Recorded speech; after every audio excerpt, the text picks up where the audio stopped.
నమస్తే. ప్రస్తుతం మనతో పాటు ప్రముఖ డైరెక్టర్ అలాగే పొలిటికల్ అనలిస్ట్ గీతా కృష్ణ ఉన్నారు. ఆయనతో మాట్లాడదాం. నమస్తే సార్. హాయ్. సార్ ఇప్పుడు థియేటర్స్‌లో అంటే ఇప్పుడు ఎలక్షన్ లోక్‌సభ ఎన్నికలు కంప్లీట్ అయిపోయాయి ఇప్పటితో. కానీ థియేటర్‌లో ఈ ఎలక్షన్ అంటే కౌంటింగ్‌ని చూపిస్తామని చెప్పేసి బుకింగ్స్ కూడా నడుస్తున్నాయి బుక్ మై షోలో.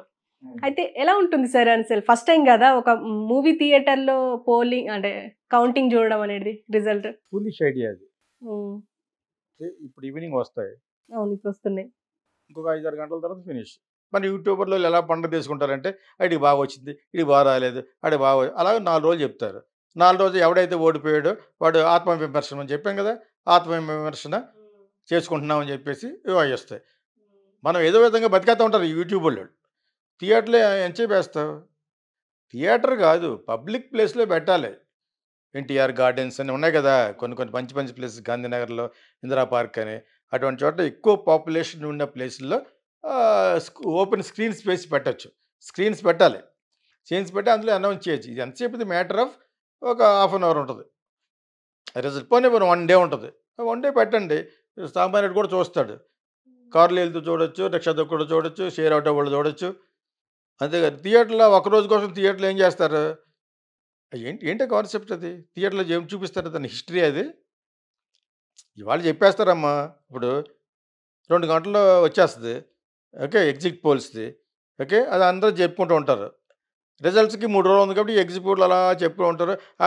ఈ ఎగ్జిట్ పోల్స్ కరెక్ట్ కాదండి, దీనికి డబ్బులు ఇచ్చేయండి జగన్, దానికేమో చంద్రబాబు నాయుడు డబ్బులు ఇచ్చాడు అంటారు. ఎవడ ఫేవరబుల్గా ఉంటే వాడిని నమ్మరు. అసలు ఈ ఎగ్జిట్ పోల్స్ వల్ల ఏంటి ఉపయోగం అంటాను నేను. మళ్ళీ వెళ్ళి ఓట్లు మారతాయి లోపల? మారవు కదా. ఇవి ఎగ్జిట్ పోల్ చెప్తారు, ఇప్పుడు గంటలో చెప్తారు, మనం కూడా చెప్తాం. చెప్పడం వల్ల ఏంటి ఉపయోగం అంటున్నాను. నీకు ఇన్ని సీట్లు వస్తాయి అంటాడు, కరెక్ట్ అది? అలా చెప్పినవి కరెక్ట్ కాదని అబాస్ ఫాలో అయిపోయాడు ఎవడో దగ్గరపాటి రాజగోపాల్ ఒకసారి. ఓకే, తర్వాత ఆడెవడో చెత్తనా కొడుకు, ఆడు చెప్పినవి కూడా కేసీఆర్ గెలుస్తున్నప్పుడు గెలలేదు. ఆ జ్యోతిష్యుడు ఎవడో అటు చెప్పు తీసుకోవటాలండి. అయినా చెప్తూ ఉంటాడు. వాడికి జ్యోతిష్యం రాదు, బొంగోదు, ఏం కదా, ఆడు ప్రాపర్ పూజారి కూడా కాదు. వాడి మీద చాలా చదివాను. వాడు యాంకర్లను కూడా అందరూ పట్టుకెళ్తున్నాడు వేరే చోటకి. నిన్న ఎక్కడ చదివాను అది. ఇటువంటి యథవేషాలన్నీ వేస్తుంటే ఆడ ఎదురుగుండే ఎవతో బండదేవతో కూర్చొని మాట్లాడుతూ ఉంటుంది. అవసరం అది? ఈ హై టైం వాడిని అసలు ఎవడో ఇంటర్వ్యూ చేయకూడదు, అసలు ప్రస్తావన తీసుకోవద్దు అంటారు. తీసుకోకుండా ఉంటుంది కరెక్ట్. కూర్చొని తీరిబడి కూర్చొని మాట్లాడుతూ ఉంటాం ఒక తెవతోగానే. మీరు ఎలాగంటారా, ఇలాగంటారా, ఎలాగంటాడు? నీకు తరిగితే అర్థం అవుతుంది అది. వాడు చెప్పేది కరెక్ట్ కాదని 100 మందికి అంటున్నారు. ఇంకా మళ్ళీ ఇంకా అడుగుతోటిని వెళ్ళి అంటే వాడు ఓన్ ఛానల్ అనమాట అది. అర్థమైంది? ఇప్పుడు నేను ఎప్పటి నుంచో చెప్తున్నాడు దొంగని. ఆడు మీరు మటన్ తింటారా అంటుంది. ఎందుకు తినకూడదు? తినకూడదు రాసుందా అన్నాడు. అమ్మాయి అడగడం, అది బంధులే ఉంటుంది, ఇడు బంధులే అనుకుంటాడు. ఎందుకు తినకూడదు అంటాడు. తినకూడదు అక్కడ రాసుందా? అలాగంటే ఆడు ఉద్దేశం పెట్టి నాన్ బ్రాహ్మిన్స్ అంతా నమ్మేస్తారని. ప్రతి దాంట్లో బిజినెస్ ఆడు. ఇక ఆడికి ఏమీ తెలియదు. కొడతాడు, ఈసారి చేస్తూ ఉండండి. ఈ ఎలక్షన్ తర్వాత డెఫినెట్గా దెబ్బలు తింటాడు. దెబ్బలు తింటాడు. సో దేహశుద్ధి చేస్తారు అతనికి, డెఫినెట్ చేస్తారు. ఎందుకంటే పటాపంచలు అయిపోయింది, అటు టూ మచ్ అయిపోయింది. మొన్నటి వరకు జగన్ గురించి ఓకే చెప్పేవాడు. ఇప్పుడేమో జగన్ గురించి మళ్ళీ మన అందరి రివ్యూలు చూసి మిగతా వాళ్ళు చూసి దానికి అనుగుణంగా చెప్తాడు. ఇప్పుడు ఇంకో గంట తర్వాత ఇంకోలా చెప్తాడు. నేను చెప్పానా అష్టమసేనని? బ్లాక్ ఏటర్ అష్టమసేన కొడితే మళ్ళీ జ్యోతిష్కం అనే దాన్ని బ్యాడ్ చేసేటాడు. యాక్చువల్గా జ్యోతిష్కం అనేది కూడా ఒక శాస్త్రం, సైంటిఫిక్గా ఉన్నారు. నాకు ఫ్రెండ్ కూడా ఉన్నాడు యాక్చువల్గా. చాలామంది సైంటిఫిక్గా చెప్తారు. వీడు ఏ ఎండగా గొడుగులాగా బంగారు చైన్లు వేసుకుని అవి వేసుకుని పబ్బలు పెట్టి ఎన్ని పెట్టి వాడు ఏదో గట్టానే అయిపోతున్నాడు. Okay, but which is not. మన ఆల్రెడీ లాస్ట్ టైం కూడా చెప్పాను దీని గురించి. ఓకే, దీన్ని సెపరేట్గా కాకుండా వాడు ఒక వేస్ట్ ఫెలో. వాడు దేహశుద్ధి చేస్తారు ఈసారి. మీరు ఇందులో కలిపి చెప్పేసాను మీకు. అర్థమైందా మీకు? అది మీ ఎయిటర్లు చూసుకోవాలి. సరే, ఇప్పుడు మోడీ కన్యాకుమారి వెళ్ళారు, అక్కడ ధ్యానం చేశారు. దాదాపు 45 గంటలు ధ్యానం తర్వాత ఇప్పుడు అయిపోయింది. అంటే అసలు ధ్యానం చేయడం వల్ల ఏమన్నా ఎఫెక్ట్ పడే అవకాశం ఉందంటారా పోలింగ్కి సంబంధించి? బిగినింగ్ మోడీ అంటే చాలా ఇష్టం నాకు. ప్రొద్దుటే ఎవరో ఒక ముస్లిం అబ్బాయిని మా స్టూడెంట్ ఆస్ట్రేలియా నుంచి ఫోన్ చేసి మోడీని తిడుతూ ఉండేవాడు. ప్రతిరోజు పొద్దున అతనే లేపేవాడు. అంటే నైట్ లేట్‌గా పడుకోవడం వలన యూఎస్ క్లాస్ చెప్పి కొంచెం లేట్‌గా లెగుస్తాం కదా మరి. అతను కూడా ముస్లిం. సిడ్నీ నుంచి ఫోన్ చేసేవాడు. అతను నా స్టూడెంటే. కాతే ఎక్కువ ఏం చదువుకోలేదు. ఏదో ఒకటి 2 క్లాసులు అటెండ్ అయ్యాడు అంతే. అయ్యాడు. బావుంటాడు మనిషి. రోజు నన్ను పాయిజన్ చేస్తున్నాడు. గురువుగారు బాగా వింటున్నాడు కదా అని. ఆ! ముసలి నక్కని, ఆ నక్కని వాడుతుంటే ఒకసారి మళ్ళా సత్ పైకి కూర్చొని నిద్రలేసి ఇలా మాట్లాడుతున్నాను పడుకుని బయట కూర్చొని గట్టిగా లెఫ్ట్ హ్యాండ్ రైట్ ఇచ్చాను. ఎవడరా నువ్వు అని. ప్రైమ్ మినిస్టర్ ఆఫ్ ఇండియాని ఇక్కడి నుంచి వెళ్ళి నువ్వు అక్కడ కూర్చొని how dare you speak like that అని. ఆ! గట్టిగా తిట్టి ఇంక నాకు ఎప్పుడు ఫోన్ చేయొద్దని పెట్టేశాను. కట్ అని పెట్టేశాను. అయిపోయింది దాంతోటి. అందుకే నాకు రిలేషన్‌షిప్ కట్. ప్రైమ్ మినిస్టర్ తిడుతుంటే నేను ఎవరైనా ఒప్పుకోను. సో, అలా డిఫెండ్ చేసిన నేను కూడా రాను రాను చిరాకొచ్చేస్తుంది. కోవిడ్‌లో లైట్లు ఎలిగించమని, చప్పట్లు కొట్టమని వీపీలో మనందరను నుంచోబెట్టి వీపీలు చేయడం, వెర్రి పుష్పాలు చేయడం అంటే అదే. చప్పట్లు కొడతావా? అయి చేయడం. ఏంటిది? What kind of Bhagavad Gita? What kind of religion is that? ఎవడు చెప్పినాను? అది క్రిస్టియన్ చెప్పినా నమ్మను, ఎవడు చెప్పినా నమ్మం.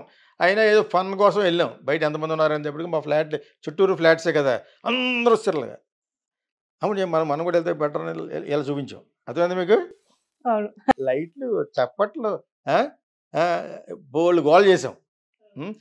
అక్కడేంటి ఒకటి ప్రైమ్ మినిస్టర్ చెప్పాడు సరదా ఒకటి మలాటోళ్ళకి మనకు రాకూడదని. అది రావడం మానలేదు. అందరికి నాకు కూడా వచ్చింది. వచ్చింది 14 రోజులు ఉంది. మీకు అర్థమైంది ఒకటి మీకు? సో, ఇవన్నీ జరిగిపోయినాయి. ఇయన్నీ చూసి అతను మనల్ని వీపీల కింద కట్టేసాడు. ఇప్పుడు అర్జెంట్‌గా స్వామి వివేకానంద అయిపోదాం అని చెప్పేసి ఈజ్ ద గ్రేటెస్ట్ పర్సన్ ఆయన. ఆయనతో కంపేర్ చేసుకుని అదే కాషాయ వస్త్రాలు కాస్ట్యూమ్ తయారు చేసుకుని అదే ఊర్లో కన్యాకుమారిలో ధ్యానం నుంచుంటా అని చెప్పి ఇవన్నీ ఓట్లకి రేపొద్దున ఎలక్షన్‌లో ఆయన జరుగుతుపోతుంది. ఎంత ఓట్ల గురించి.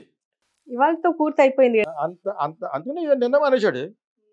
ఇవాళ వరకు లాస్ట్ మినిట్‌లో ఇచ్చే టచ్. వివేకానంద డ్రెస్ బ్రహ్మాండంగా రిచ్ కుట్టించారు. కాషాయ వస్త్రం. ఆయనకి ప్రైమ్ మినిస్టర్‌కి ఏం కొదవ?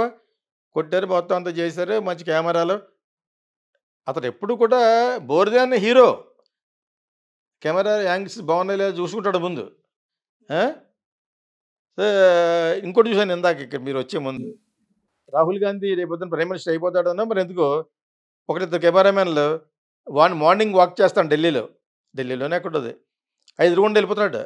వెనకాల పడిపోతాడు కూడా చూడకున్నాను కెమెరామెన్ ఇటువంటోడు. అతను వాకింగ్ చేసి తీస్తారు. ఏమో అయితే అయి ఉండొచ్చు. సో, ఇతను చేసి ఈ నాటకాలు, గీటకాలు ఇప్పుడు అందరికి అర్థమైపోయింది. అర్థమైపోయి చీప్ అయిపోయాడు. ఎవరు చెప్పుకోవాలి? బీజేపీ ఛానల్ చెప్పాను కదా! నిన్న ధ్రువరాతిని తిడతున్నారని ఏదో చెప్పాను. ముందు మనోళ్ళకి తెలియాలి ధ్రువరాతి అని 100 సార్లు చెప్తున్నాను. మీరు ఎడిటింగ్ చేసేవాళ్ళకి అర్థం అవ్వాలి.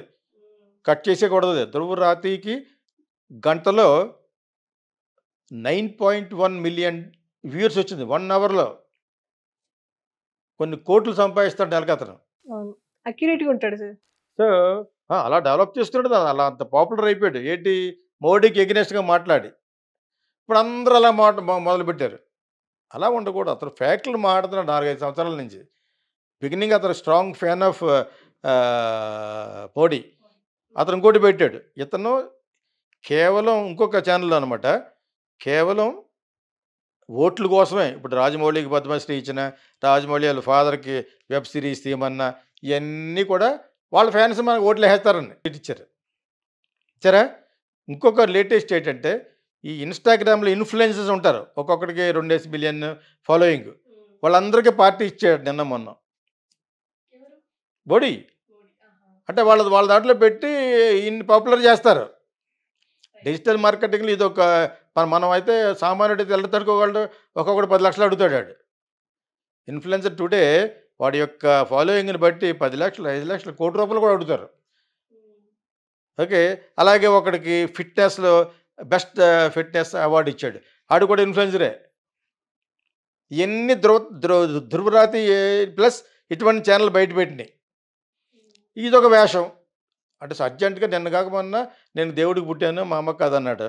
ఇప్పుడు వచ్చి డైరెక్ట్‌గా స్వామి వివేకానంద మళ్ళా పుట్టాను నేనే ఆడిని అంటాడు. లేకపోతే 48 గంటలు తపస్సు చేయడంలో అర్థం ఏంటి? What is that? What are you trying to prove? లైట్‌లా? క్యాండిల్ ఎలిగించుకోవడం, చప్పట్లు కొట్టుకోవడంనా? అంత వీపీలు ఎవరు లేరు. అయినా ఈ ఎగ్జిట్ పోల్స్ అనేది ఎలా చెప్తూ చూడాలి. ఈ ఎగ్జిట్ పోల్స్‌లో వచ్చింది ఎంతవరకు కరెక్ట్ అనేది ఈసారి కరెక్ట్‌గా లేకపోతే ఎవడు నమ్మడు ఇక నుంచి. ఓకే. సో, ఆయన ఇప్పుడు నిన్నటితోటి ఇవాళతోటి ఎండ్ అనుకుంటా. తపస్సు. మోడీ గారి కషాయ వస్త్ర తపస్సు. వివేకానంద లాంటి వేషం అనమాట. ఒక్కొక్కడు ఒక వేషం. రామారావు వేసేవాడు కొంతకాలం. కషాయ వస్త్రాలు వేసుకుని ఫుల్ చికెన్ తినేసేవాడు. Okay sir. Thank you.